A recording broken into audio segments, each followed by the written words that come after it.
بسم الله الرحمن الرحيم نحمده ونصلي على رسوله الكريم أما بعد فأعوذ بالله من الشيطان الرجيم بسم الله الرحمن الرحيم إن المبذرين كانوا إخوان الشياطين وقال تعالى في موضع آخر ثم لتسألن يومئذ عن النعيم وقال النبي صلى الله عليه وسلم النكاح من سنتي وقال فمن رغب عن سنتي فليس مني او كما قال علیہ الصلاۃ والسلام۔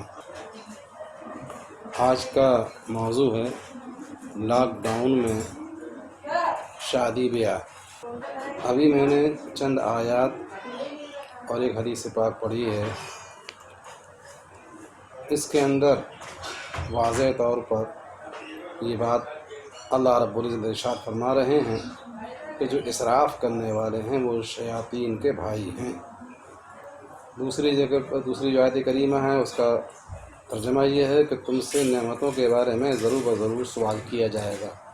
اور جو حدیث پاک پڑھی ہے میں نے وہ ابن ماجہ کی ہے، حدیث نمبر 851، فضل نکاح کے اندر ابن ماجہ کے اندر موجود ہے کہ ان نکاح من سنتی، کہ نکاح میری سنت ہے، یعنی میرا طریقہ ہے۔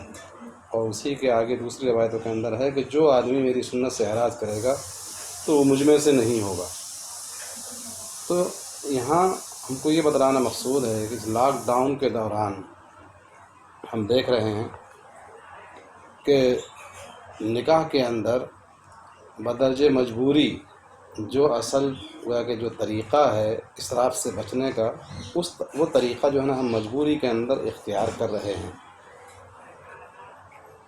اور اس میں ثواب انسان کو نہیں ملے گا۔ ثواب تو انسان کو جب ملا کرتا ہے جب کہ وہ بغیر کسی مجبوری کے اور اپنی رضامندی سے سنت کا اتباع کرتا ہے۔ لیکن بہرحال جب اسراف سے بچے گا تو اسراف کرنے سے تو بہرحال پھر بھی بہتر ہے۔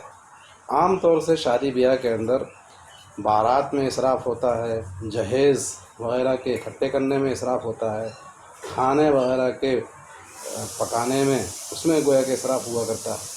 انسان پوری اپنی زندگی کی جو کمائی ہوتی ہے اس کو وہ شادی بیاہ کے لیے رکھا کرتا ہے، اس میں خرچ کر دیا کرتا ہے، اور جن کے پاس نہیں ہوتی ہے تو وہ قرضہ لے کر بھی گویا کہ اس کو کرتے ہیں، اس کے اندر محض صرف فخر کی بنیاد پر۔ حالانکہ حدیث پاک کے اندر ایسے لوگوں پر جو صرف فخر کرنے کے لیے گویا کہ خرچ کرتے ہیں ان کی سخت مذمت آئی ہے۔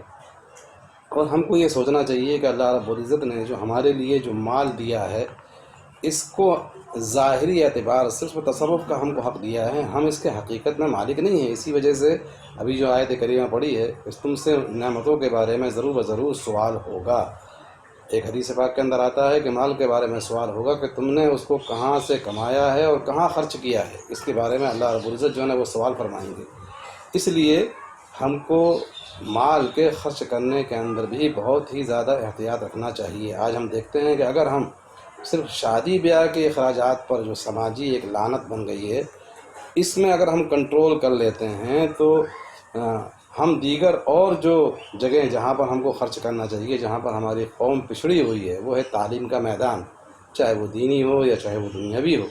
ہم کو تعلیم پر توجہ دینا چاہیے۔ اگر آج ہم تعلیم پر توجہ دے رہے ہوتے تو اس طریقے سے ایک ذلت اور خواری کی زندگی آج مسلمان بسر نہیں کر رہے ہوتے۔ لیکن افسوس کہ ہم شادی بیاہ کے اندر بہت زیادہ خرچ کرتے ہیں۔ لیکن لاک ڈاؤن کے دوران کم از کم یہ ہوا ہے تو اب لوگ شادی بیاہ کے اندر بارات وغیرہ بھی اگر لے جا رہے ہیں تو 5 لوگوں سے زیادہ نہیں لے جا رہے ہیں، لیکن یہ مجبوری میں آپ ایسا کر رہے ہیں۔ ہم کو تو عام دنوں کے اندر اس طرح کا جو رواج غلط پڑ گیا ہے اس کو توڑنا چاہیے کہ کم سے کم لوگ بارات کے اندر بھی جائیں، اور کم سے کم جو ہے نا ہم دیگر اور چیزوں پر ہم خرچ کریں۔ ہم نے اپنا معیار اس طریقے کا بنا لیا۔ حالانکہ ہم دیکھتے ہیں کہ ہمارے یہاں کی جو بعض جنوبی ریاستیں ہیں ان میں شادی بیاہ بہت سمپل طریقے سے ادا کی جاتی ہے، حالانکہ وہ نان مسلم ہیں، غیر مسلم ہیں نا۔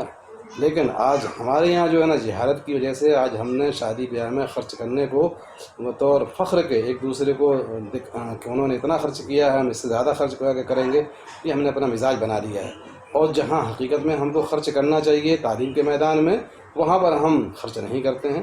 اس کے مقابلے میں جنوب کی جو ریاستیں ہیں ہندوستان ہی کے اندر، وہاں پر وہ لوگ تعلیم پر پھر بھی بہت زیادہ دھیان دیتے ہیں، جیسا کہ کیرلا وغیرہ کے بارے میں ہے کہ وہاں تقریباً 100% آبادی گویا کہ پڑھی لکھی ہے، تو وہ لوگ تعلیم پر توجہ دیتے ہیں، اور ہم لوگ جو ہیں وہ تعلیم پر گویا کہ توجہ بالکل نہیں دیتے ہیں۔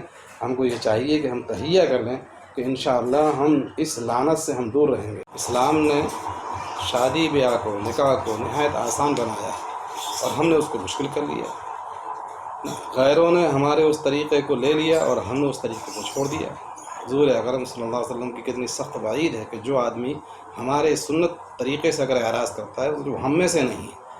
آج گویا کہ ہم حضور اکرم صلی اللہ علیہ وسلم کی سنت پر عمل نہ کرنے کی وجہ سے ہم اسلام کے ماننے والوں سے نکلنے والے ہیں، حضور اکرم صلی اللہ علیہ وسلم کی جماعت سے ہم نکلنے والے ہیں، اس پر ہم توجہ نہیں دے رہے ہیں۔ کتنی سخت وعید آپ نے فرمائی ہے کہ جو آدمی میری سنت کا اتباع نہیں کرتا ہے، فمن رغب عن سنتی فلیس منی، تو وہ مجھ میں سے نہیں ہے، یعنی میرے گروہ میں سے نہیں ہے۔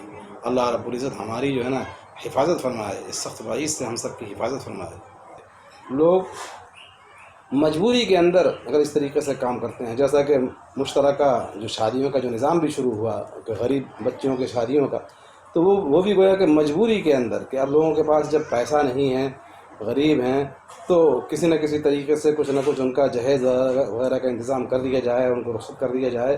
تو آپ جو کچھ بھی کر رہے ہیں یہ صرف مجبوری کی حالت میں آپ ایسا کر رہے ہیں۔ ہم کو یہ اپنے اختیار کے ساتھ میں کرنا چاہیے، راضی و خوشی سے کرنا چاہیے، تو پھر ایسے موقع پر تمہارے لیے جو ہے نا ثواب بھی ملے گا، ہے نا۔ اور اگر جب ہم اسراف سے جو ہے نا ہم نہیں بچیں گے تو پھر ہمارے اوپر جو ہے نا گناہ ہوگا، جیسے کہ ایک قرآن پاک کی آیت میں فرمایا کہ جو اسراف کرنے والے ہیں وہ دراصل شیطان کے بھائی ہیں۔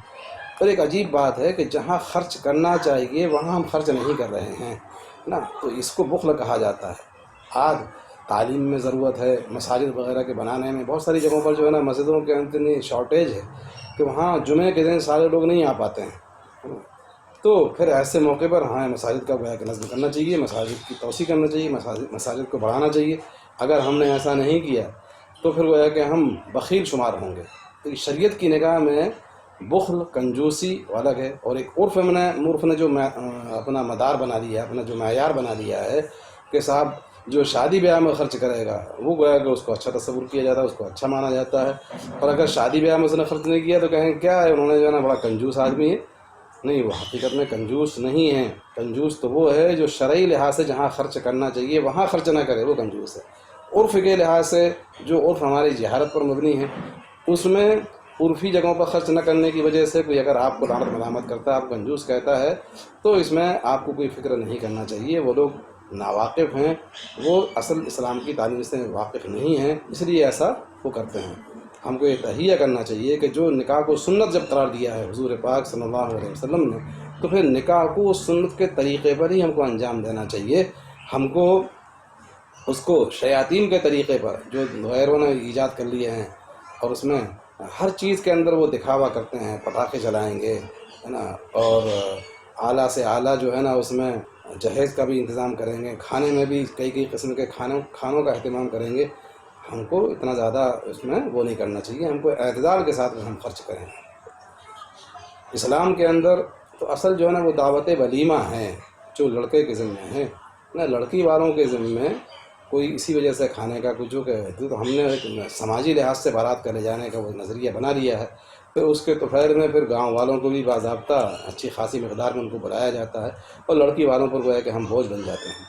تو ہم کو ان چیزوں سے پرہیز کرنا چاہیے، اور ہمارے سماج کو اسراف اور فضولیات سے پاک کرنا چاہیے، اور جو صحیح جگہ ہیں وہاں پر ہم کو خرچ کرنا چاہیے۔ اگر ہم نے ایسا کیا تو انشاءاللہ ہم دنیا میں بھی سربلند رہیں گے اور آخرت میں بھی سربلند رہیں گے۔ اللہ رب العزت ہم سب کو توفیق عطا فرمائے کہ ہم تعلیم پر، دینی بھی اور دنیاوی بھی، اس پر ہم زیادہ سے زیادہ ہم کو اللہ تعالیٰ خرچ کرنے کی توفیق عطا فرمائے، اور فضولیات اور اسراف سے ہم سب کو بچائے۔ واللہ اعلم بالصواب۔